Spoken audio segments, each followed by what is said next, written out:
Buenas. En esta clase voy a intentar explicarles cómo es la respuesta respiratoria cuando ascendemos a alturas que están bastante por encima sobre el nivel del mar.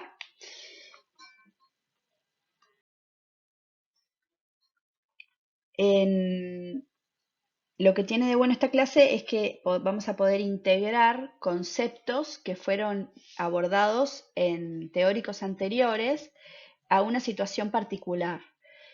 Entonces, en esta clase vamos a tener que tener claros los conceptos de cómo se produce el intercambio gaseoso en los alvéolos, cómo son los principios básicos del movimiento de los gases en el intercambio gaseoso alvéolo capilar, eh, algunos conceptos sobre el transporte de oxígeno en sangre, conceptos sobre la circulación pulmonar, sus características principales y tener muy claro cómo ocurre el control central de la respiración, cuáles son sus centros regulatorios, cuáles son sus receptores y cómo funciona dicha regulación. Para ir entrando en ambiente, acá tienen una foto del monte Everest a más de 8.000 metros sobre el nivel del mar, y esa persona que ven ahí se llama Kami Rita y es un Sherpa de Nepal, que es guía de las personas que van a escalar el Everest, y es el ser humano que realizó más ascensos al Monte Everest. Tiene un récord de 25 ascensos al Monte Everest. Bueno, Kami Rita nació en Nepal y sus ancestros también eran de ese lugar. Entonces, las personas que nacieron y que tienen orígenes ancestrales en la altura, tienen determinadas adaptaciones que fueron evolutivamente seleccionadas para la vida en la altura, ¿sí? Tanto en los Andes como en Nepal y en otros lugares. Pero no vamos a estar hablando sobre esas adaptaciones que son seleccionadas a muy largo plazo y evolutivamente en esta clase. En esta clase lo que vamos a estar hablando es de cuáles son las adaptaciones respiratorias y circulatorias que ocurren cuando una persona que vive en el nivel, sobre el nivel del mar asciende a una montaña o a algún lugar o va a una ciudad donde hay determinada altura, ¿sí? ¿Cuáles son esas adaptaciones fisiológicas que ocurren a corto plazo y tal vez a mediano y largo plazo, pero que no fueron seleccionadas específicamente en el origen de esa persona, ¿sí? Evolutivamente. Esta imagen muestra en diferentes lugares cómo es la presión barométrica o presión atmosférica en milímetros de mercurio en relación a la altura. Esto está en kilómetros, ¿sí? Entonces tenemos el Everest, está a más de 8.000 metros sobre el nivel del mar. Aquí está la presión atmosférica en el nivel del mar, que es 750 milímetros de mercurio, 760 milímetros de mercurio, ¿sí? La Paz está a más de 4.000 metros sobre el nivel del mar. Es para que tengan una idea más o menos de qué presiones atmosféricas estamos hablando en los diferentes sitios, ¿sí? Y a qué altura se encuentran esos sitios. Cuando una persona asciende a grandes alturas, ocurren cambios respiratorios y también circulatorios en respuesta a esto, ¿sí? El desencadenante es una disminución en la presión atmosférica, ¿sí? Hay una mezcla de gases determinada que componen el aire que respiramos y cuando ascendemos a grandes alturas, lo que ocurre es que baja la concentración, lo principal es la bajada en la concentración de oxígeno, ¿sí? En el aire que se respira. Entonces, sobre el nivel del mar estamos a 760, tenemos una presión atmosférica de 760 milímetros de mercurio, de la cual el 21% de la mezcla de gases, el 21% es el oxígeno, que tiene una presión parcial de 160 milímetros de mercurio. Cuando empezamos a ascender, esa presión parcial de oxígeno empieza a disminuir. Eso desencadena respuestas respiratorias, ventilatorias y circulatorias que lo que van a intentar hacer es tratar de compensar la caída en la presión parcial de oxígeno y la caída en la presión parcial de oxígeno puede ser muy perjudicial. Entonces hay mecanismos que tratan de compensar eso. Esos procesos se conocen con el nombre de aclimatación. Acá está representado un alvéolo, ¿sí? Y un capilar. Y si estamos sobre el nivel del mar, entonces cuando inspiremos va a entrar aire, ¿sí? Que va a tener una determinada presión parcial de oxígeno y de CO2 y de otros gases. Entonces ahora lo que vamos a tratar de ver es cómo cambian estas presiones parciales de oxígeno cuando ascendemos a la altura y qué efectos puede tener eso en el intercambio gaseoso entre el capilar y el alvéolo. En el nivel del mar, con un porcentaje de oxígeno que vamos a llamar normal, ¿sí? La presión parcial de oxígeno en esa mezcla de gases es de 160 milímetros de mercurio. Cuando el aire entra a los pulmones, bueno, el oxígeno, como ya habrán visto en clases anteriores, se combina con el vapor de agua, se pierde un poco de oxígeno y aproximadamente la presión parcial de oxígeno en el interior de los alvéolos es 100 milímetros de mercurio, ¿sí? Ahora, ¿qué pasa cuando estamos en la altura? El porcentaje de oxígeno en esa mezcla de gases en la altura vamos a suponer que es muy bajo, ¿sí? Entonces, la presión parcial de oxígeno que se va a alcanzar, que va a entrar en los alvéolos, vamos a suponer que es de 60 milímetros de mercurio. Vamos a ver cómo afecta eso al intercambio alvéolo capilar. La presión de oxígeno, parcial de oxígeno que viene con la sangre venosa de la arteria pulmonar, es de 40 milímetros de mercurio, ¿sí? Y entonces, como ustedes ya saben, el intercambio gaseoso se da del lugar donde hay más presión a donde hay menos presión. El gas circula en ese sentido. Entonces va a circular del alvéolo hacia la sangre.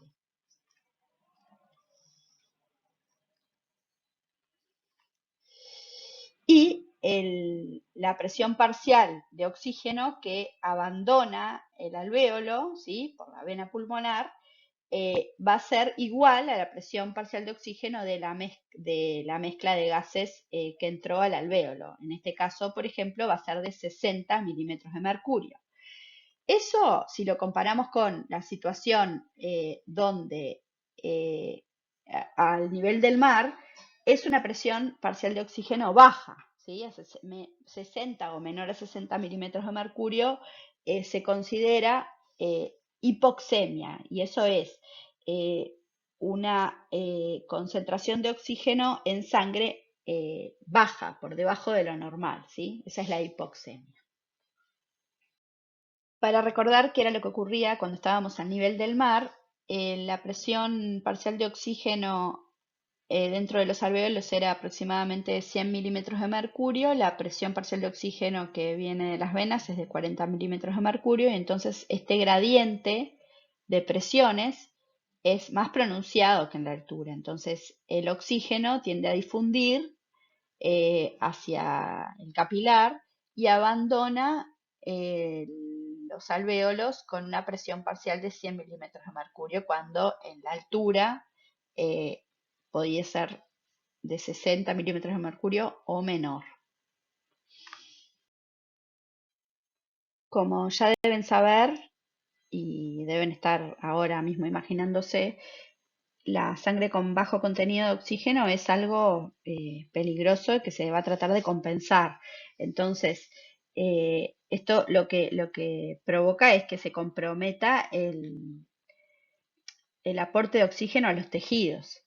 Cuando esta sangre con una presión parcial de oxígeno menor a 60 milímetros de mercurio abandona los pulmones y entra a la parte izquierda del corazón y es eyectada por el ventrículo izquierdo, eh, va a tomar contacto con quimiorreceptores periféricos que se ubican en el seno carotídeo y en el callado aórtico.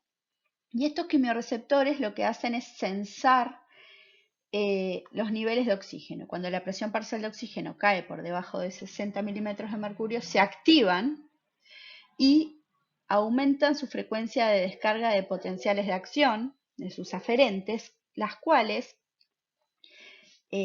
estimulan los centros respiratorios que ya deben haber estudiado en clases previas, ¿sí? Entonces, lo que va a ocurrir cuando son estimulados estos centros respiratorios, van a enviar sus proyecciones para provocar un aumento en la frecuencia ventilatoria, ¿sí?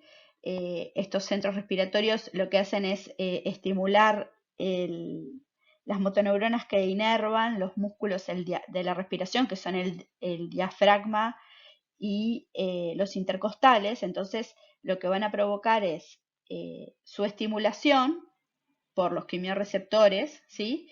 Indirectamente, un aumento de la frecuencia ventilatoria y una mayor amplitud de la inspiración, o sea, un aumento del volumen de inspiración, ¿sí?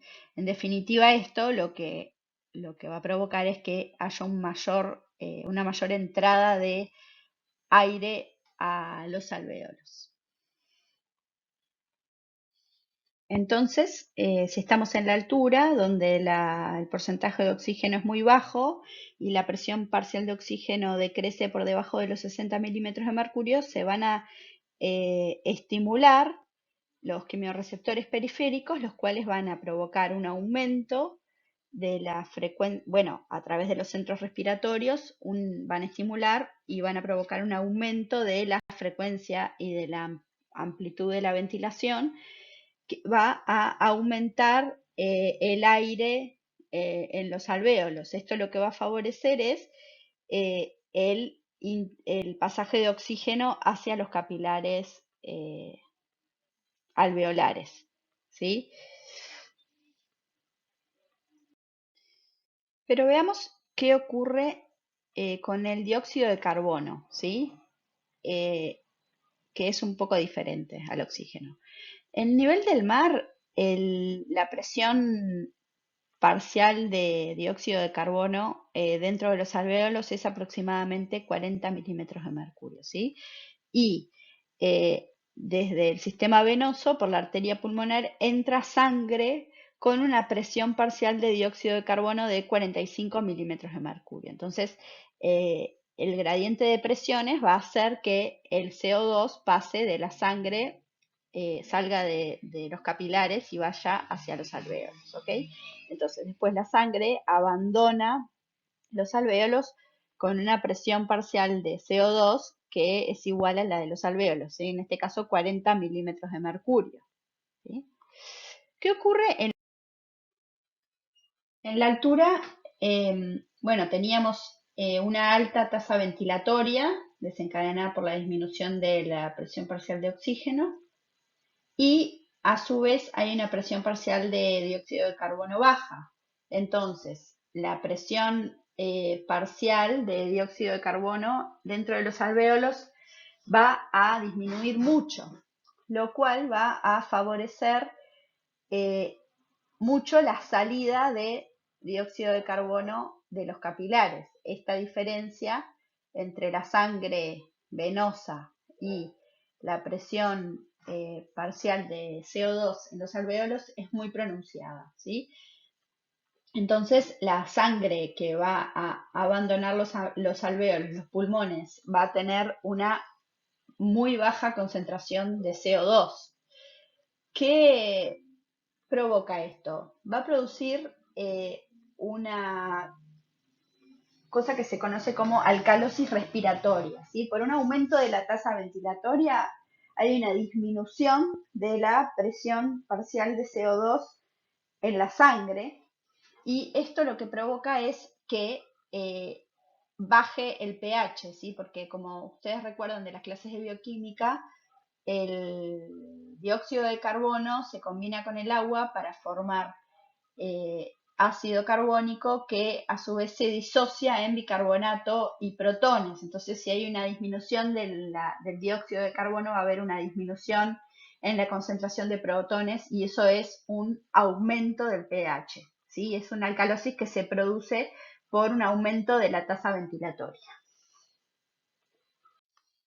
Veamos qué pasa con esta alcalosis respiratoria. Entonces, los niveles de dióxido de carbono decrecen, y entonces el dióxido de carbono que atraviesa la barrera hematoencefálica eh, adentro del líquido cefalorraquídeo se combina con el agua para formar ácido carbónico, y los protones que descienden, porque los niveles de CO2 habían descendido, lo que provocan es una inhibición de los quimiorreceptores centrales. Los quimiorreceptores centrales se encuentran cercanos a las zonas de control de la ventilación. Entonces, lo que provoca esta inhibición es, en definitiva, una disminución de la frecuencia ventilatoria y una disminución de la amplitud de inspiración o del volumen de inspiración.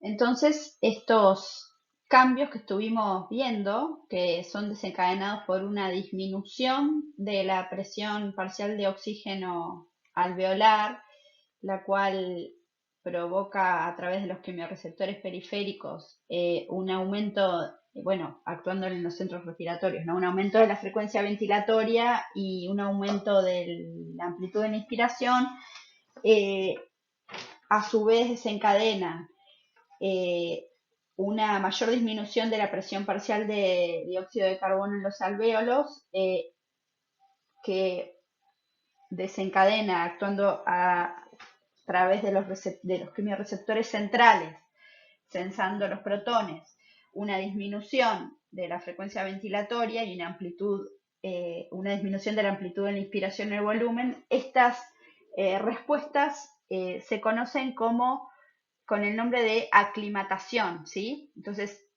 la aclimatación a la altura es un proceso que involucra varias respuestas fisiológicas, algunas de las cuales vamos a ver a continuación, pero es necesaria si, por ejemplo, queremos escalar una montaña. Ustedes ven que para escalar el Everest hay diferentes campamentos a diferentes alturas. Entonces, lo que hay que hacer es eh, escalar hacia una determinada altura, ahí aclimatarse. Todos estos procesos van a ocurrir, eh, y otros que vamos a ver, para evitar sufrir el daño que provoca el mal de altura.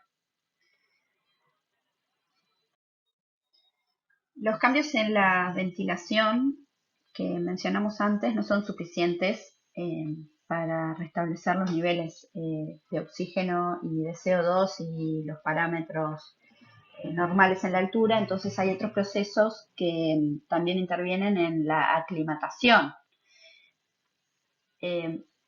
Uno de los procesos principales es en la que intervienen los riñones, las células intercaladas B, que se ubican en la nefrona en contacto con los túbulos colectores. Entonces, lo que habíamos visto es que disminuían los niveles de CO2. Entonces vamos a ver cómo intervienen estas células en tratar de restablecer el pH de la sangre frente a la alcalosis respiratoria. El dióxido de carbono ingresa a las células y, como ya vimos, se combina con el agua para formar el ácido carbónico, que se disocia en bicarbonato y protones. Lo que ocurre aquí es que se realiza una reabsorción de los protones hacia la sangre, ¿sí? Se reabsorben protones hacia la sangre, a la vez que se secreta bicarbonato, ¿sí? Hacia el túbulo colector, o sea, se va a excretar más bicarbonato. ¿Esto qué provoca? Que si antes había un aumento del pH, ¿sí? Una alcalosis, como se reabsorben protones, lo que va a ocurrir es que el pH va a disminuir. Bien, en este proceso entonces fisiológico que ocurre en respuesta a la alcalosis respiratoria, lo que, lo que sucede es que aumentan la concentración de protones y eso provoca una estimulación de los quimiorreceptores centrales, a diferencia de lo que ocurría previamente, que era que los quimiorreceptores centrales estaban siendo inhibidos por una disminución de la concentración de protones. Ocurre esto entonces, una estimulación de los quimiorreceptores centrales que se ubican aquí y en respuesta a esa estimulación los quimiorreceptores centrales desencadenan las respuestas de aumento de la frecuencia ventilatoria y aumento de la amplitud de la inspiración. En el riñón también ocurre otro proceso que interviene en la aclimatación, que es súper interesante. Las células del túbulo contorneado proximal responden frente a una bajada en la presión parcial de oxígeno, a una hipoxia, produciendo un factor que se llama el factor inducible por hipoxia o FIH 1-alfa, que lo que provoca es que en otras células, en los fibroblastos de la corteza y la médula renal, esto es un factor de transcripción, eh, aumente la transcripción génica de eritropoyetina, ¿sí? La eritropoyetina lo que hace es estimular la producción de glóbulos rojos, de eritrocitos, en la médula ósea, ¿sí? Y esto lo que va a tener como consecuencia es que va a haber un aumento de la hemoglobina o de los glóbulos rojos en sangre, pero de la hemoglobina, y entonces lo que va a aumentar es la capacidad de transportar oxígeno que tiene la sangre. Bien, entonces si recuerdan, en esta situación tenemos un aumento en la ventilación, un mecanismo de aclimatación que fue desencadenado por los quimiorreceptores, tanto periféricos como centrales, y un aumento en la ventilación, pero vamos a pensar qué ocurriría con el acoplamiento ventilación-perfusión, que es tan importante para el intercambio gaseoso que sea eficiente entre el alvéolo y el capilar. ¿Qué ocurriría si solamente hubiera un aumento en la ventilación? Si hay un aumento en la ventilación sin un cambio en la perfusión de los capilares, esta relación aumentaría, ¿sí? Y el intercambio no sería eficiente. Aunque haya mucha ventilación, no hay una correcta perfusión. Entonces, lo que garantiza el aumento de eritrocitos es que haya mayor disponibilidad de oxígeno en la sangre que llega a los alvéolos y por lo tanto la perfusión también aumenta. Entonces este acoplamiento, esta relación se mantiene constante y se logra un intercambio gaseoso eficiente en la altura. Un aspecto importante cuando estamos analizando estos temas es a tener en cuenta es que la hipoxia tiene efectos opuestos sobre la circulación sistémica y sobre la circulación pulmonar, ¿sí? La hipoxia tiene un efecto de vasodilatación en la circulación sistémica, pero la hipoxia provoca vasoconstricción eh, en la circulación pulmonar, ¿sí? Y ahora vamos a ver un poco qué consecuencias tiene esto eh, sobre los dos tipos de circulación. Una consecuencia adversa que tiene la hipoxia sobre los vasos sanguíneos se evidencia en el llamado mal de altura agudo. Entonces, en el mal de altura agudo ahora vamos a ver qué es lo que sucede, y el mal de altura ocurre cuando no hay tiempo para que se realice la correcta aclimatación a la altura. Entonces vamos a ver qué consecuencias tiene. Una consecuencia del aumento de la vasoconstricción que provoca la hipoxia en la circulación pulmonar tiene como consecuencia un aumento de la presión. La vasoconstricción provoca un aumento de la presión que tiene que vencer el ventrículo derecho para eyectar la sangre hacia la circulación pulmonar. Entonces, eso lo que puede provocar esa hipoxia, si se mantiene de manera prolongada, es una hipertrofia a lo largo del tiempo del ventrículo derecho, ¿sí? Por un aumento en la presión pulmonar. Entonces, ¿qué es lo que pasa si no se realiza la correcta aclimatación a la altura? Como habíamos estado discutiendo, la hipoxemia desencadena un aumento en la ventilación, ¿sí? Provocada por los quimiorreceptores periféricos que sensan una bajada en la presión parcial de oxígeno en sangre. Y como en respuesta a esto hay un aumento en la frecuencia ventilatoria, pero que se produce luego la alcalosis respiratoria y una disminución de la frecuencia respiratoria, del volumen de inspiración, que puede ser muy peligroso si estamos en la altura.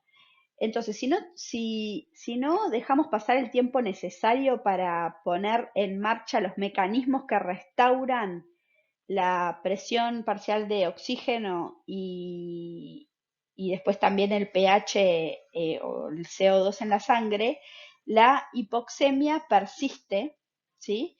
Y eso puede desencadenar, pensando en cómo son los efectos de la hipoxia en los diferentes lechos vasculares, puede desencadenar una cosa que es muy peligrosa, que es el edema cerebral agudo, ¿sí? ¿Por qué se puede generar edema cerebral? Porque, como vimos en la circulación sistémica, la hipoxia provoca una vasodilatación, ¿sí? Lo que aumenta la presión hidrostática dentro de los capilares y favorece la filtración de líquidos, ¿sí? Entonces, eso puede eh, ocasionar un edema cerebral agudo si no nos aclimatamos correctamente a la altura. Por otro lado, en la circulación pulmonar, la hipoxia provoca una, dijimos, vasoconstricción de algunas de las arteriolas. Entonces, lo que ocurre es que si bien aumenta la presión en la circulación pulmonar, y eso ya vimos que puede tener efectos sobre causar una hipertrofia ventricular a largo plazo, esta redistribución del flujo sanguíneo lo que puede provocar es que, bueno, hay algunos capilares, algunos vasos en los pulmones que presentan vasoconstricción, pero hay otros, ¿sí?, que no presentan vasoconstricción, y entonces la sangre va a tender a circular va a tender a ir a los capilares que no tienen esa entrada regulada con vasoconstricción. Y eso lo que provoca es que en esas zonas del pulmón aumente en esos capilares la presión hidrostática y se favorezca la filtración de líquido, ¿sí? Provocando un edema pulmonar. Entonces, el edema pulmonar y el edema cerebral son dos de las consecuencias graves que puede tener la falta de aclimatación o la no correcta aclimatación a la altura. Existe también lo que se conoce como el mal de altura crónico, donde la hipoxia prolongada, como ya vimos, provoca una vasoconstricción en la circulación pulmonar, lo que desencadena que pueda haber una hipertrofia ventricular derecha por un aumento en la presión de la circulación pulmonar. Entonces, esto puede llegar a provocar una falla cardíaca.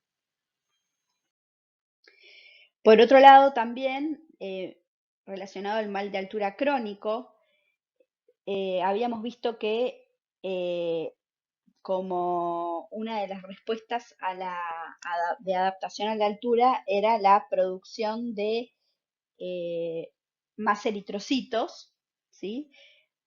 Porque se transcribe más eritropoyetina por ese factor de respuesta a la hipoxia que aumenta su producción. Entonces, esta producción de eritrocitos de manera crónica, lo que tiene como consecuencia es un aumento en la viscosidad sanguínea, ¿sí?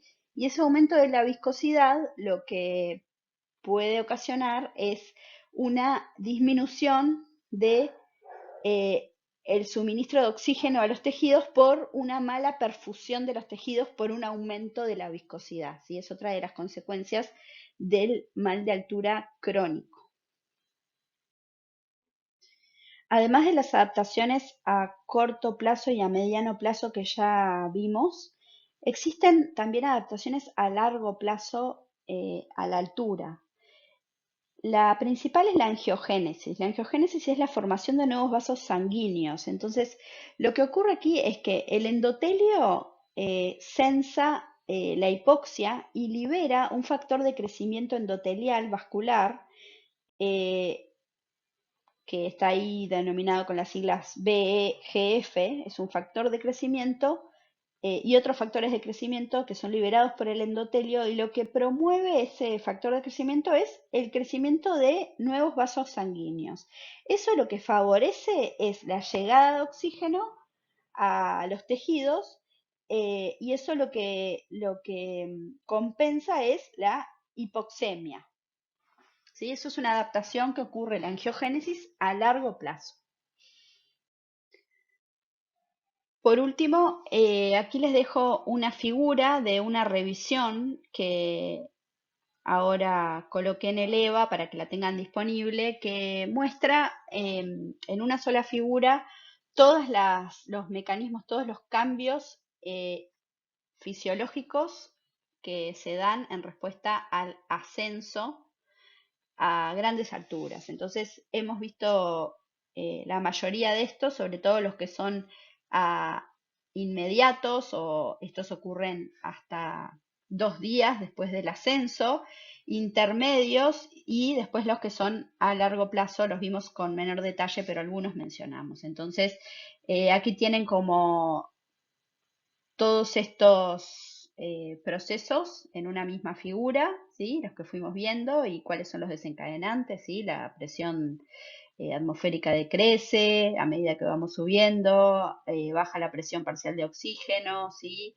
Hay un aumento en la ventilación, eso provoca la alcalosis respiratoria, luego los mecanismos renales de compensación eh, pueden pueden inhibir esa respuesta o compensar esa respuesta de alcalosis respiratoria que no se produzca crónicamente. Entonces al final se restaura el equilibrio ácido-base en altas alturas, en altura. Después estos otros mecanismos que estuvimos viendo, ¿no? El aumento de la presión pulmonar arterial que puede llegar a desencadenar la hipertrofia ventricular, hipertensión pulmonar, también el aumento en la producción de eritropoyetina que hace que aumente la hemoglobina y bueno, y eso mejora el intercambio de oxígeno con los tejidos. Eh, el factor inducible por hipoxia, los factores de crecimiento vascular o de angiogénesis, ¿sí? Aquí tienen todo más o menos resumido. ¿Ok? Bueno, eso es todo.